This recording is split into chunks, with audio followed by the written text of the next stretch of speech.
우리 함께 나눌 말씀 예레미야 43장 1절에서 13절까지 말씀입니다. 1절부터 13절까지 말씀 함께 교독하시겠습니다. 예레미야가 모든 백성에게 그들의 하나님 여호와의 말씀 곧 그들의 하나님 여호와께서 자기를 보내사 그들에게 이르신 이 모든 말씀을 말하기를 마치니 호사야의 아들 아사랴와 가레야의 아들 요하난과 모든 오만한 자가 예레미야에게 말하기를 내가 거짓을 말하는도다. 우리 하나님 여호와께서 너희는 애굽에서 살려고 그리로 가지 말라고 너를 보내어 말하게 하지 아니하셨느니라. 이는 네리야의 아들 바룩이 너를 부추겨서 우리를 대적하여 갈대아 사람의 손에 넘겨 죽이며 바벨론으로 붙잡아 가게 하려 함이라. 이에 가레야의 아들 요하난과 모든 군 지휘장과 모든 백성이 유다 땅에 살라 하시는 여호와의 목소리를 순종하지 아니하고 가랴의 아들 요하난과 모든 군 지휘관이 유다의 남은 자 곧 쫓겨났던 여러 나라 가운데에서 유다 땅에 살려하여 돌아온 자 곧 남자와 여자와 유아와 왕의 딸들과 사령관 느부사라다니 사반의 손자 아이감의 아들 그다랴에게 맡겨둔 모든 사람과 선지자 예레미야와 네리야의 아들 바룩을 거느리고 애굽 땅에 들어가 다바네스에 이르렀으니 이는 그들이 여호와의 목소리를 순종하지 아니함이로라. 다바네스에서 여호와의 말씀이 예레미야에게 임하여 이르시되 너는 유다 사람의 눈 앞에서 내 손으로 큰 돌 여러 개를 가져다가 다바네스에 있는 바로의 궁전 대문의 벽돌로 쌓은 축대에 진흙으로 감추라. 그리고 너는 그들에게 말하기를 만군의 여호와 이스라엘의 하나님께서 이와 같이 말씀하시되 보라 내가 내 종 바벨론의 느부갓네살 왕을 불러오리니 그가 그의 왕좌를 내가 감추게 한 이 돌들 위에 놓고 또 그 화려한 큰 장막을 그 위에 치리라. 그가 와서 애굽 땅을 치고 죽일 자는 죽이고 사로잡을 자는 사로잡고 칼로 칠 자는 칼로 칠 것이라. 내가 애굽 신들의 신당들을 불지르리라. 느부갓네살이 그들을 불사르며 그들을 사로잡을 것이요 목자가 그의 몸에 옷을 두름같이 애굽 땅을 자기 몸에 두르고 평안히 그곳을 떠날 것이며 그가 또 애굽 땅 벳세메스의 석상들을 깨뜨리고 애굽 신들의 신당들을 불사르리라 하셨다 할지니라 하시니라. 아멘. 오늘 우리가 함께 읽은 이 본문의 말씀은 이 바벨론에 의해 패망을 당한 이 남유다의 남은 백성들이 그들 앞에 주어진 상황과 환경 가운데 어떤 삶을 살지를 결정하는 그런 과정을 저희에게 보여주고 있습니다. 저는 이 본문의 말씀을 묵상하고 또 설교를 준비하는 가운데 주님을 따르는 자들로 부름받은 저희 모두에게 있어서 필요한 또 반드시 가져야 할 두 가지 마음의 자세와 태도를 이 시간 함께 나누기를 원한다는 그런 마음이 들었고 또 그러한 마음들이 우리 공동체 모든 분들에게 임하게 되어서 이 공동체가 그런 주님을 따르는 공동체로 세워져 가게 되기를 소원하는 마음으로 또 이 설교를 준비하였습니다. 이 본문의 말씀을 통해 우리가 발견할 수 있는 이 주님을 따르는 데 있어서 반드시 필요한 첫 번째 마음의 자세와 태도는 나의 뜻, 나의 계획보다 하나님의 뜻과 계획을 우선해야 한다는 것입니다. 이 본문의 말씀은 앞서 예레미야 42장에서 이 모든 군대의 지휘관들과 백성들이 예레미야에게 나와 이렇게 부탁합니다. 우리를 대신하여 하나님께 기도해서 우리가 마땅히 갈 길과 마땅히 행할 바를 보여달라는 그런 부탁이었습니다. 바벨론에 잡혀가지 않고 살아남게 된 이 백성들이 그들을 향한 이 주님의 뜻을 구했을 때 예레미야 42장 후반부부터 시작하여 오늘 본문 1절 말씀까지 예레미야는 하나님의 뜻과 계획을 아주 분명하게 전달했습니다.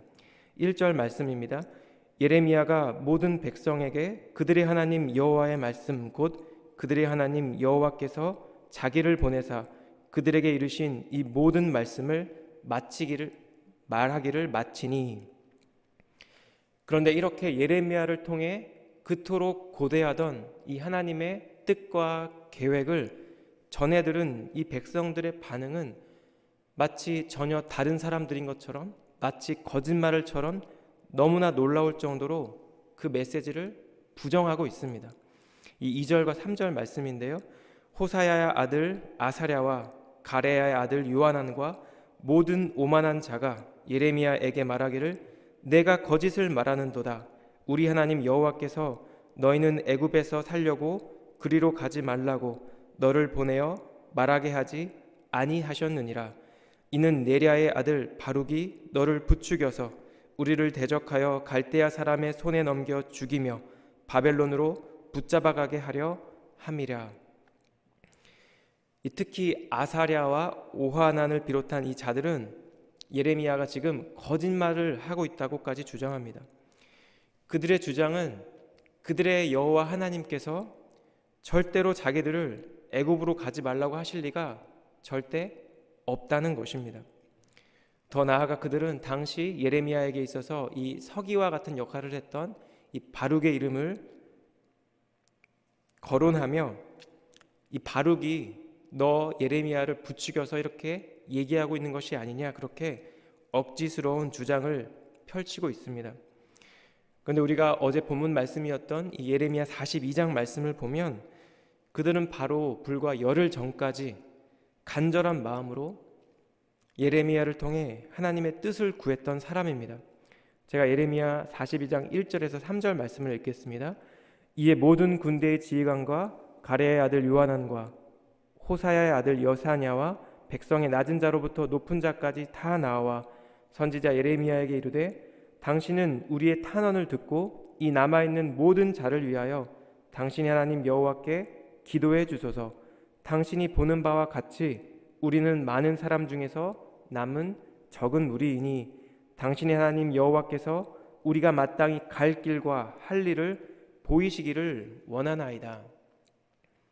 그런데 열흘 후 그들에게 돌아온 대답은 애굽으로 내려가지 말고 이 유대 땅에 정착하라는 것이었습니다.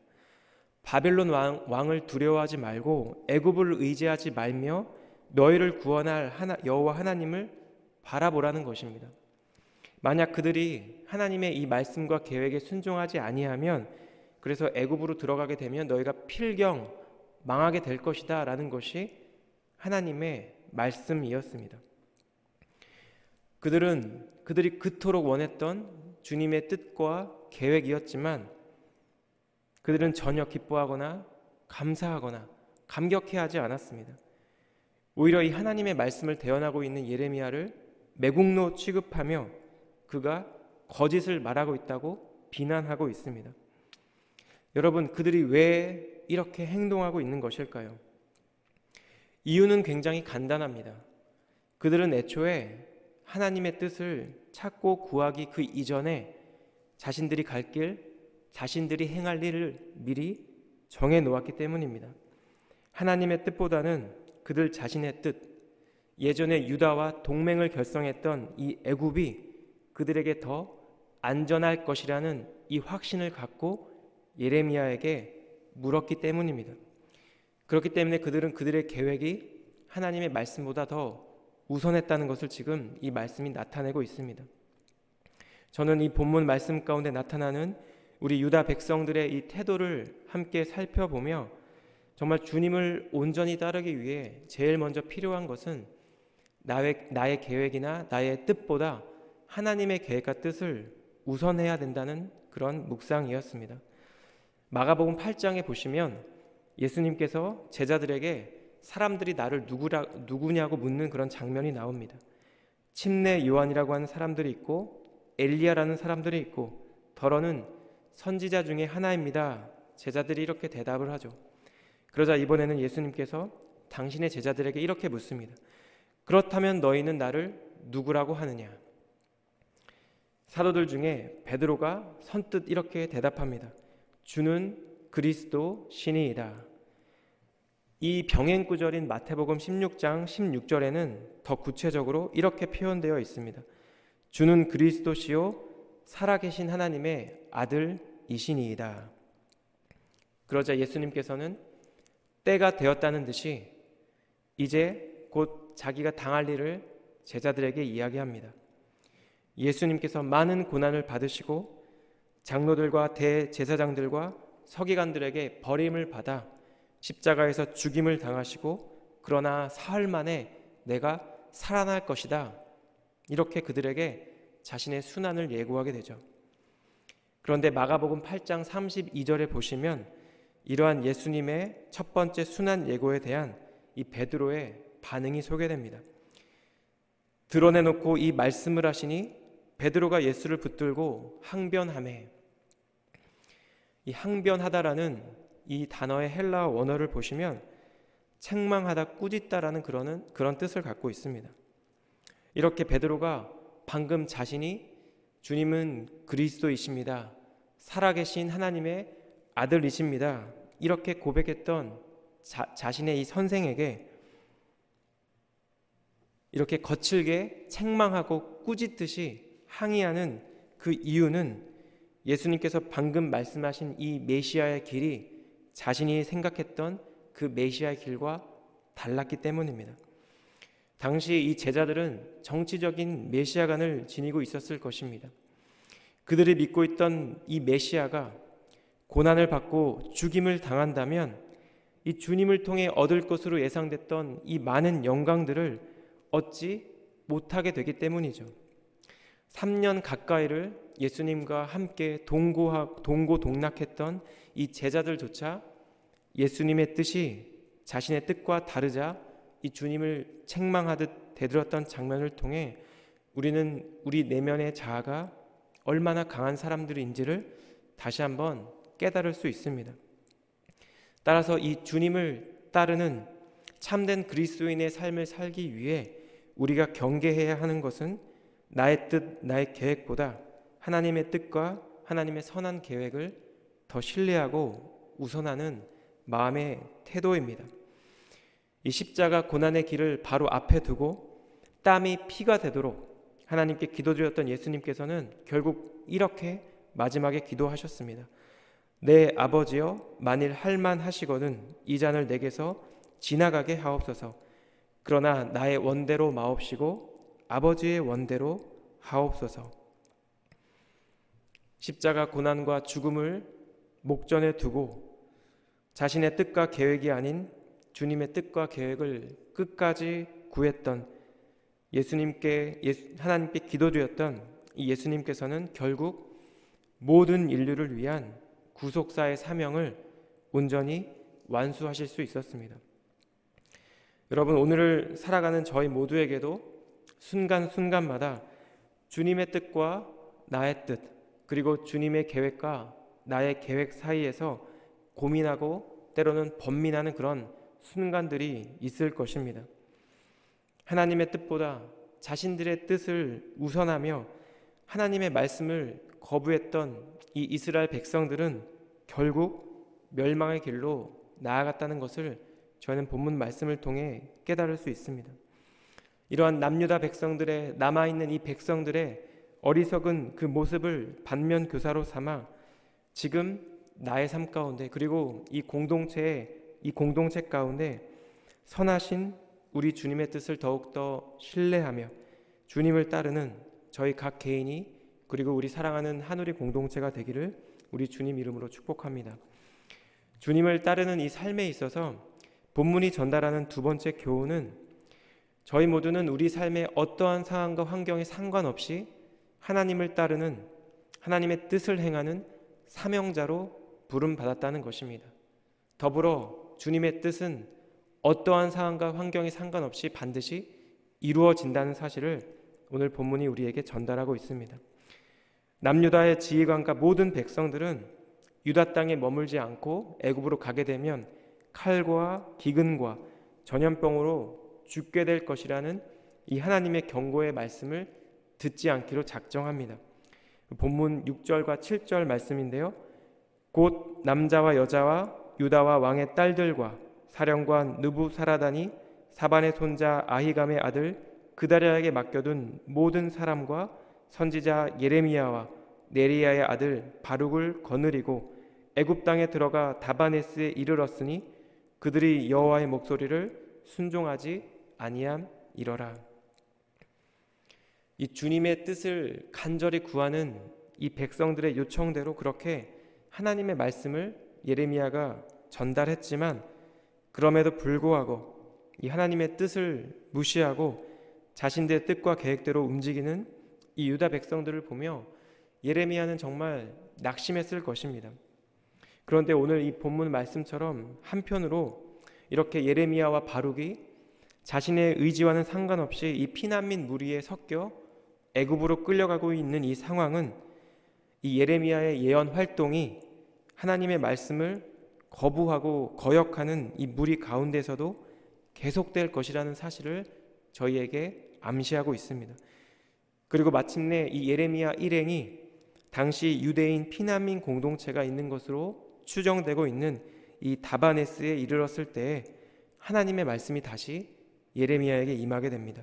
8절과 9절 말씀인데요. 다바네스에서 여호와의 말씀이 예레미야에게 임하여 이르시되 너는 유다 사람의 눈 앞에서 내 눈으로 내 손으로 큰 돌 여러 개를 가져다가 다바네스에 있는 바로의 궁전 대문의 벽돌로 쌓은 축대의 진흙으로 감추라. 예레미야의 이 상징적 행동은 애굽으로 도망간 유다 사람들에게 하나님의 심판이 반드시 임하게 될 것을 강조하는 그런 역할을 하고 있습니다. 그리고 이어지는 오늘 본문의 마지막 절인 10절과 13절의 말씀은 이러한 상징적 행동을 설명하고 있는 본문인데요. 결국은 하나님께서 이 바벨론의 느부갓네살 왕을 불러와 그로 하여금 애굽을 심판하실 것이라는 그런 말씀입니다. 제가 10절만 읽겠습니다. 그리고 너는 그들에게 말하기를 만군의 여호와 이스라엘의 하나님께서 이와 같이 말씀하시되 보라 내가 내 종 바벨론의 느부갓네살 왕을 불러오리니 그가 그의 왕자를 내가 감추게 한 이 돌들 위에 놓고 또 그 화려한 큰 장막을 그 위에 치리라. 하나님께서 유다 백성들에게 절대로 가지 말라고 하신, 그렇게 말씀하신 그 재앙의 현장, 이 애굽 땅 다바네스에서 예레미야는 지금 하나님의 임박한 재앙의 말씀을 선포하고 있습니다. 하나님을 따르는 이 사명자의 삶을 완수하기 위해 예레미야는 자신의 의지와 상관없이 강제로 잡혀간, 끌려간 그 애굽 땅에서도 주님의 이 말씀을 담대히 선포하고 있는 것입니다. 그리고 이 말씀대로 바벨론의 침공으로부터 가까스로 살아남은 이 유다의 남은 백성들은 모두 하나님의 그 엄중한 심판을 받게 될 것입니다. 하나님의 뜻보다 이 자신의 뜻을 우선하고 하나님의 계획보다 자신들의 계획을 우선했던 이 유대의 남은 백성들을 살펴보며 우리는 하나님께 순종하는 것이 얼마나 중요한 것인지를 다시 한번 깨닫게 되는 것입니다. 그리고 자신의 의지와 상관없이 끌려가는 상황 가운데서도 하나님의 말씀을 담대히 선포했던 이 예레미야의 삶을 통해 우리의 삶이 하나님의 뜻을 끝까지 따르는 사명자의 삶이라는 것을 저희는 다시 깨달을 수 있습니다. 저는 이 아침 이 본문의 말씀을 통해 우리 모두가 주님을 진정으로 따르기 위해 필요한 두 가지 마음의 자세와 태도를 함께 나눴습니다. 첫 번째는 나의 뜻과 계획보다 주님의 뜻과 계획을 신뢰하는 것입니다. 내가 지금 세우고 있는 이 계획이 아무리 합리적으로 보이고 아무리 타당해 보여도 주님께 뜻과 계획을 묻는 것입니다. 그렇게 주님의 뜻을, 주님의 계획을 우선할 때 우리의 삶 가운데 분명 주님의 선한 뜻이, 선하신 주님의 뜻이 이루어지게 될 것이고 우리는 주님께서 인도하시는 그 길을 걸어가게 될 것입니다. 두 번째는 이 주변의 상황과 환경에 상관없이 저희 모두는 하나님의 뜻을 행하는 사명자로 부름받았다는 것입니다. 그리고 주님은 우리를 통해 우리 각 개인의 삶 가운데 그리고 이 공동체 가운데 하나님께서 예정하신 그 뜻을 반드시 이루실 것입니다. 이 본문이 전달하는 이 두 가지 교훈을 기억하며 하나님께서 허락해 주신 우리의 인생길, 오늘을 포함하여 우리의 모든 인생길 가운데 내가 곧 진리요 생명이라고 말씀하시는 예수님을 따라 살아가는 저희 모두가 되기를 주님의 이름으로 축복합니다. 그리고 우리가 정말 사랑하는 이 한우리 공동체를 향하신 주님의 뜻과 계획을 더욱더 신뢰하며 주님을 온전히 따르는 저희 모든 공동체의 일원이 되기를, 주님의 백성 되기를 우리 주님 이름으로 축복합니다. 기도하겠습니다.